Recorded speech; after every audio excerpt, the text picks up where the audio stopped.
আসসালামু আলাইকুম। প্রতিদিনের পড়ার রুটিন শেয়ার করছি 47তম বিসিএস এর খুব ভালো একটি প্রস্তুতির জন্য।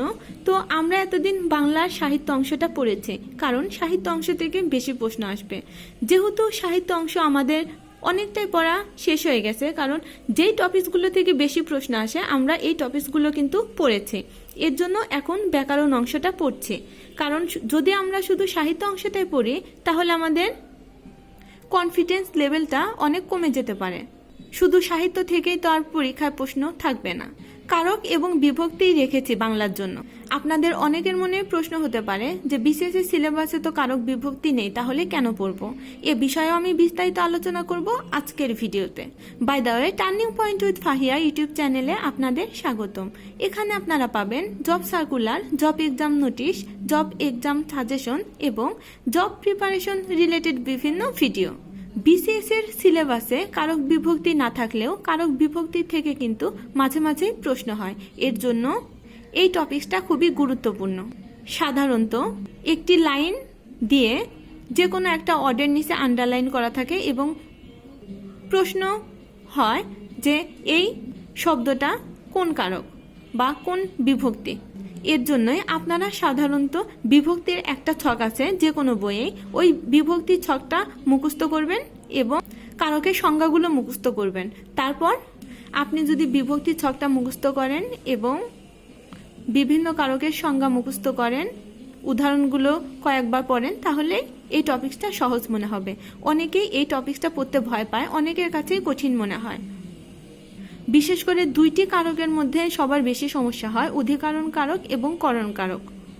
অধিকরণ কারকটা সাধারণত স্থান, কাল, পাত্র এই তিনটি বিষয়ের উল্লেখ থাকলে তাহলে অধিকরণ কারক, এবং করণ কারক যন্ত্র, সহায়ক, উপকরণ এই তিনটে বিষয় যদি থাকে তাহলে সেটা করণ কারক হবে।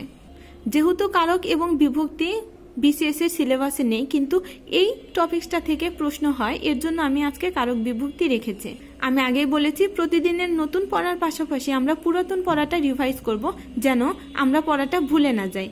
আপনি একটা পড়া পড়ে রেখে দিলেন এবং সেটা অনেক দিন পর শুরু করলেন, তাহলে দেখবেন আপনার আবার নতুন করে পড়তে হচ্ছে। আপনি একটা পড়া শেষ করে কিছুদিন গ্যাপ দিয়ে আবার যদি ওই পড়াটা পড়েন তাহলে বেশি সময় লাগবে না বা কম ভুলে যাবেন, এবং আপনি অল্প পড়লেই সেই বিষয়গুলো আপনার আবার মনে হবে। কারক বিভক্তি কিন্তু খুব একটা বড় না, ছোট একটা অধ্যায়। আপনি একটু টেকনিক্যালি পড়লেই এই অধ্যায়টা খুব ভালোভাবে মনে রাখতে পারবেন এবং খুবই তাড়াতাড়ি পড়াটা শেষ করতে পারবেন। ইংরেজি কারেক্ট স্পেলিং আমি বিগত সালের প্রশ্নগুলো এর আগে পড়া দিয়েছিলাম, ওইগুলোই আপনি বারবার রিভাইজ করবেন এবং অঙ্কটা শতকরা যোগ লাভ ক্ষতি এই দুইটা টপিকস পড়বেন। বিসিএস এর সিলেবাসে পাটিগণিত অনেকগুলো টপিকস আছে, তার ভিতর আমি এই দুইটা টপিকস নির্ধারণ করেছি। এই দুইটা অধ্যায়ে যত ম্যাথ আছে সব রিভাইজ করবেন, কারণ এর আগে আমি এই অধ্যায় দুইটা শেষ করেছি। শতকরা, লাভ ক্ষতি, ঐকিক নিয়ম এই তিনটি অধ্যায় থেকে 2 বা 3 নম্বরের প্রশ্ন আসার সম্ভাবনা আছে। এর জন্য আমি প্রথমে এই তিনটি অধ্যায় দিয়েই শুরু করলাম। এর আগে আমরা বাস্তব সংখ্যাও শেষ করেছি, কিন্তু বাস্তব সংখ্যা থেকে প্রশ্ন হয়, মাঝে মাঝে আবার প্রশ্ন হয় না। কিন্তু এই তিনটা অধ্যায় যদি আপনি খুব ভালোভাবে এখন পড়েন তাহলে এই তিনটা অধ্যায় থেকে 2 অথবা 3 নম্বরের প্রশ্ন কমন পাওয়ার সম্ভাবনা অনেক বেশি।